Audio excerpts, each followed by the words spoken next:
She walked onto the biggest stage in America with a secret she hadn't told the world. The doctors had already given her a timeline. But that night, under the blinding lights of America's Got Talent, this soft-spoken Filipina known as the Nightingale was about to sing like time itself was chasing her. Before we begin, make sure you subscribe and turn on notifications, because stories like this remind us why music still matters. When she first stepped onto the stage of America's Got Talent, the audience saw a fragile woman in a simple cream-colored dress. There was no glitter, no dramatic entrance, no backup dancers. Just a quiet smile and eyes that carried both fear and determination. The host welcomed her, and when she introduced herself, her voice trembled slightly. She said her name was Maria Santos, and she had come all the way from the Philippines to share a song with America. The judges smiled politely. One of them, known for his brutally honest critiques, leaned forward with curiosity. Maria explained that back home, people sometimes called her the Nightingale because she loved singing old love songs at community gatherings and church events. She laughed softly and said she never thought she would sing on a stage this big. The audience chuckled warmly, expecting another hopeful dreamer chasing a once-in-a-lifetime moment. What no one knew was that Maria had received devastating news just 3 months earlier. Doctors had discovered an aggressive illness that was slowly stealing her strength. She had chosen not to tell the producers, not to tell the judges, and not even to tell most of her neighbors. Only her younger brother knew. He had sold his small fishing boat to help her afford the trip to the United States. Backstage, as she waited for her cue, Maria had whispered a prayer. She didn't pray to win. She didn't pray for fame. She prayed for 3 minutes of strength. When the music began, it was just a simple piano melody.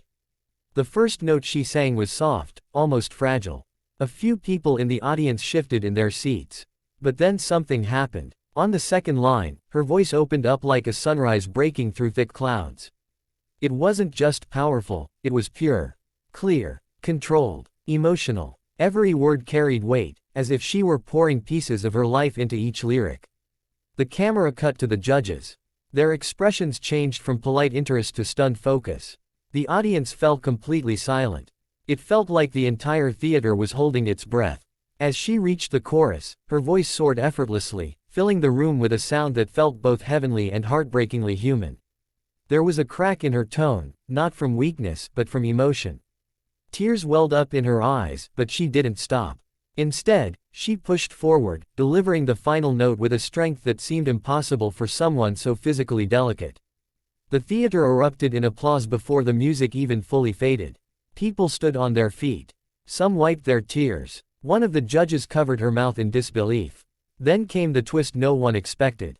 After the applause settled, one of the judges asked her what inspired such a moving performance. Maria hesitated. The room grew quiet again. She looked down at her hands, then back up at the crowd.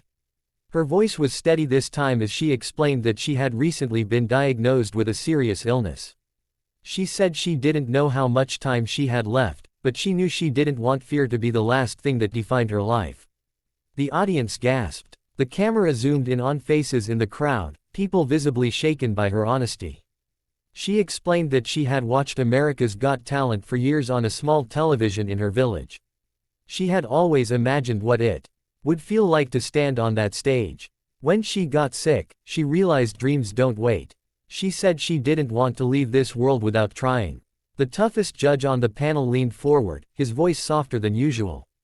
He told her that talent like hers doesn't just entertain people, it heals them. Another judge admitted that she had never been so moved by a first audition in her life. Then, in a moment that would later go viral across the globe, the golden buzzer was pressed. Golden confetti rained down from the ceiling as Maria stood frozen in disbelief.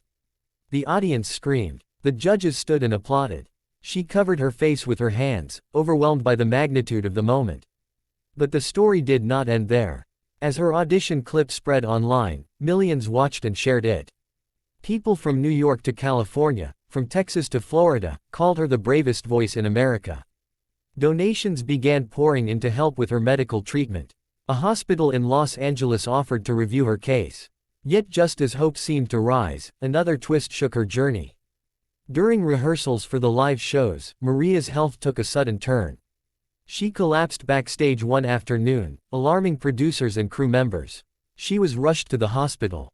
News leaked to the media, and fans flooded social media with prayers and messages of support. Doctors advised her to withdraw from the competition. They said the stress and physical demand could worsen her condition. Her brother, who had been by her side every step of the way, begged her to think about her health first. Maria listened quietly. That night in her hospital room, she asked for a small recording of her audition. She watched herself sing, confetti falling around her.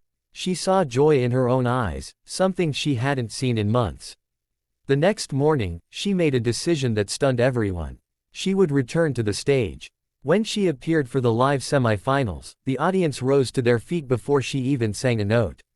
She looked weaker, but her spirit seemed stronger. She chose a song about hope and resilience. This time, her voice carried an even deeper emotion. It wasn't just about proving she belonged. It was about leaving a legacy. Midway through the song, her voice wavered slightly. The audience leaned forward anxiously. But she steadied herself, drawing strength from somewhere deep within. When she finished, there wasn't a dry eye in the theater.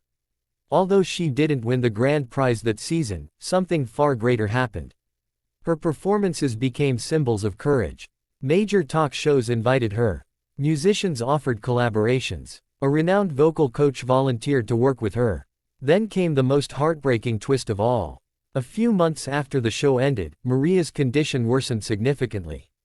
She returned to the Philippines to be with her family.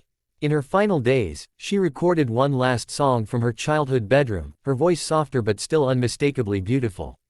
That recording was released online by her brother after she peacefully passed away. It broke the internet. Millions streamed it within days. Celebrities shared it. Radio stations across the United States played it in tribute. People who had never met her felt like they had lost someone close. Her audition video from America's Got Talent became one of the most watched in the show's history. Fans began calling her the Filipina Nightingale who shook the world not just with her voice, but with her courage. In the Philippines, her village built a small music center in her honor. In America, a foundation was created in her name to support aspiring singers facing medical challenges. Her story crossed oceans, languages, and cultures. Years later, people still return to that original audition clip. They watch the moment she steps onto the stage, unsure and unassuming. They watch the transformation as she sings. They watch the golden buzzer fall like golden rain around her. And they remember that life is fragile, but courage can echo forever. Maria Santos did not just perform on America's Got Talent. She reminded millions that dreams are not postponed by fear, that time is precious, and that even in the face of goodbye, a voice can rise and shake the world. Her story continues to inspire young singers in small towns and big cities alike. It reminds people sitting at home, doubting their worth or waiting for the perfect moment, that the perfect moment is now.